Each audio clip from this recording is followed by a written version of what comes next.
Calling bell বাজতেই আম্মু এসে দরজা খুলে দিল। আম্মু আমার এই অবস্থা দেখে কান্না করে দিল। আমাকে জড়িয়ে ধরে নানা ধরনের প্রশ্ন করতে থাকে, আমার কি হয়েছে, কে মেরেছে, ইত্যাদি ইত্যাদি। আম্মুকে কোনো রকম চুপ করিয়ে রুম পর্যন্ত গেলাম। বিছানার উপর শুয়ে পড়তেই আম্মু মিতুকে বলল, আমার এসব কি করে হলো। মিতু আম্মুকে 2 পাঁচ বুঝিয়ে দিল। কিছুক্ষণ পর মিতুও চলে গেল। বেচারি সরকারি চাকরি করে, তাই সময় কম থাকে ওর হাতে। আম্মুকে প্রশ্ন করলাম, বাসাটা যে আজকে খালি খালি লাগছে, বিষয়টা কি আম্মু।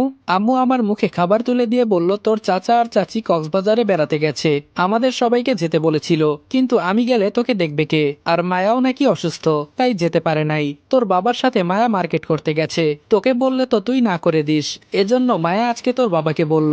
আমিও বলে দিলাম মেয়েটা কতদিন হলো বাসা থেকে বের হয় না, এজন্য যেতে বললাম। আম্মুর কথা শুনে মনটা চাইছে নিজের মাথা নিজেই ফাটিয়ে ফেলি। এই খেলাটা আর বেশি দিন চলতে দেওয়া যাবে না, তাড়াতাড়ি আমাকে কিছু একটা করতেই হবে। খেয়ে দিয়ে ঘুমিয়ে পড়লাম। যখন ঘুম ভাঙলো সামনে তাকিয়ে দেখি মায়া আমার সামনে বসে আছে। আমার ঘুম ভেঙে গেছে দেখে মায়া বলল, কি রে রনি, তোর এই অবস্থা হলো কি করে। আমি হাসি দিয়ে বললাম, তুই এসব জেনে কি করবি, আমাকে আমার মতো থাকতে দে। মায়া বলল, তুই কেন বুঝিস না বল, তোর আর আমার সম্পর্ক কোনোদিনই হয় না। মায়ের কথা শুনে রাগে দুঃখে আমার কান্না করতে ইচ্ছে করছে। কোনো রকম রাগ কন্ট্রোল করে বললাম, আমি তোকে বলেছি যে আমি তোকে ভালোবাসি, তুই বলার পর থেকে আমি তোকে এই কথা কখনো বলেছি। মায়া বলল, রাগ করিস কেন। তখনই হঠাৎ করে সকালের কাহিনী মনে পড়ে গেল আমার। আমি কার সাথে কি কথা বলছি, ছি।